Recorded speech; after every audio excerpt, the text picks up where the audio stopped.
During the early 1960s, Mississippi was experiencing turbulent times. Society itself was strictly segregated as far as racial lines went. For white Mississippians, segregation was just viewed as the Southern way of life. Local laws separated whites and blacks in housing, schools, jobs, churches, playgrounds, and all other aspects of social life. Any black Mississippians who attempted to push back were arrested, put in jail, or attacked by racially motivated groups like the Ku Klux Klan, whose daily goal was to keep blacks, who they considered inferior, in their place. And they dealt with anyone they felt didn't walk the segregation line by beating or, in many cases, killing them. One of the largest advocates for blacks was the National Association for Advancement of Colored People, better known as the NAACP.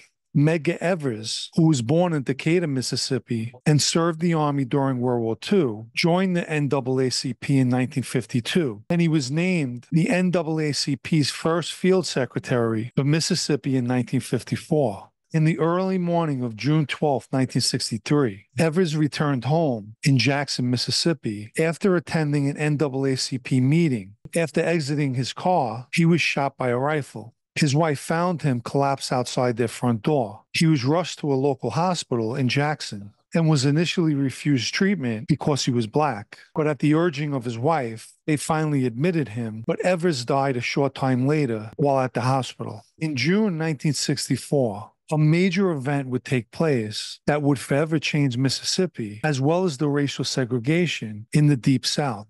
On June 21st, 1964, three volunteer civil rights workers, Michael Schwerner, Andrew Goodman, and James Chaney, were traveling in their station wagon in Neshoba County, Mississippi. They were eventually pulled over by Deputy Sheriff Cecil Ray Price. Chaney, who was driving, was placed under arrest for speeding. It should be noted, the station wagon had experienced a flat tire, possibly from a gunshot. Nevertheless, it's highly likely they were going 65 miles an hour, as the deputy sheriff stated. Schwerner and Goodman were also taken into custody for suspicion of arson.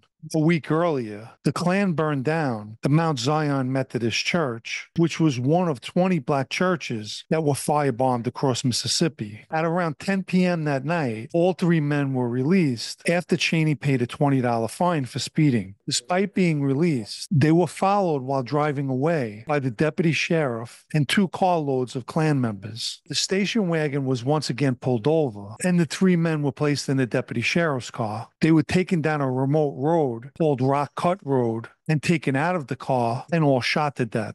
At the time, Mississippi had an estimate 10,000 Klan members. 2 days later, the FBI set up a new field office in Jackson, Mississippi, and discovered the burned station wagon that was parked in a swamp, but there were no bodies in it.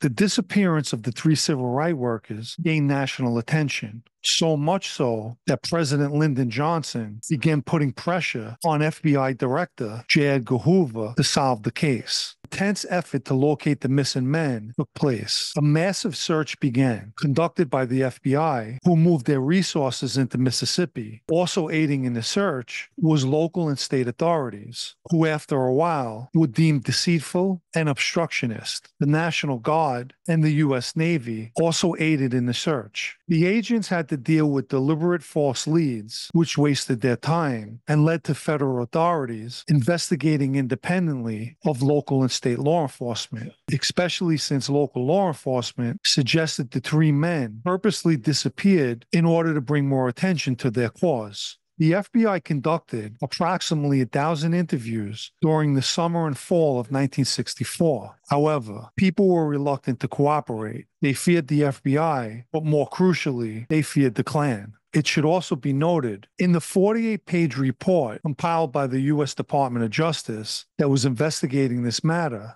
it states that in late 1964, an informant provided accurate information about the location of the bodies. 40 years later, it was suggested that that informant was Highway Patrolman Menard King, who died in September 1966. It's also come to light that due to the pressure that J. Edgar Hoover was under, he approved of one of the FBI's top echelon informants, Colombo member Greg Scarpa, to be used on a secret mission in the South. According to Scarpa's former wife, Linda Shiro, she accompanied Scarpa to Mississippi in the summer of 1964. She stated, "It was my first trip on a plane. Greg bought me a whole new wardrobe."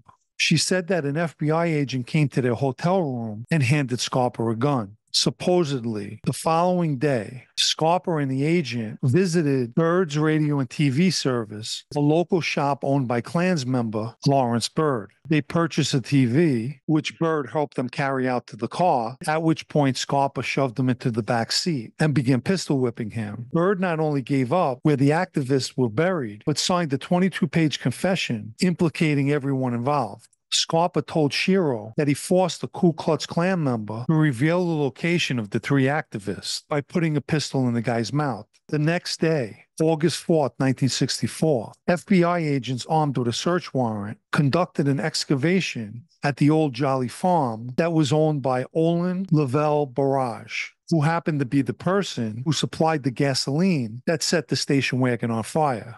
After several hours of digging by hand and machines, they discovered the three bodies.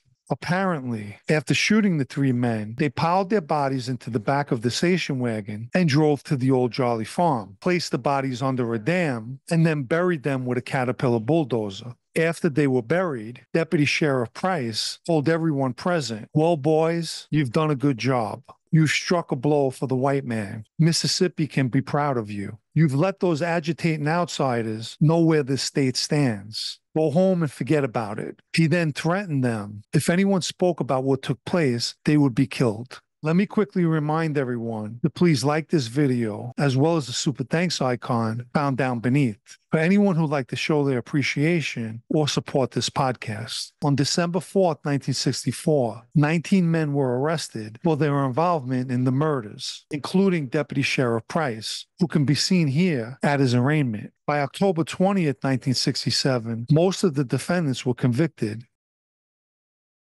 The order to kill the three men was given by the Imperial Wizard of the White Knights of the Ku Klux Klan, Samuel Bowers. An FBI report claims that they gained intelligence that led them to the burned-out station wagon. I believe that information came from Maynard King, but they used King by saying he was the informant who gave up the location of the bodies to cover up their using Greg Scarpa. Also, Lawrence Bird was charged years later in a 1966 firebombing that Scarpa also supposedly was used for. In June 2005, Edgar Ray Killen, an organizer in Mississippi for the Klan, was convicted on 3 counts of manslaughter for his involvement in the murder of the 3 activists. He was sentenced to 60 years. In one of his appeals, his lawyer stated that the FBI hired gangster and killer Greg Scarpa for $30,000 to coerce witnesses into saying where the bodies were buried and who put them there. Killen also filed a federal lawsuit stating that his rights were violated. The lawsuit claims that Scarpa found the burial site through the use of intimidation of potential witnesses, pistol whipping actual witnesses, and assaulting other residents. Needless to say, his appeals were dismissed, and Killen died in 2018 while at the Mississippi State Penitentiary.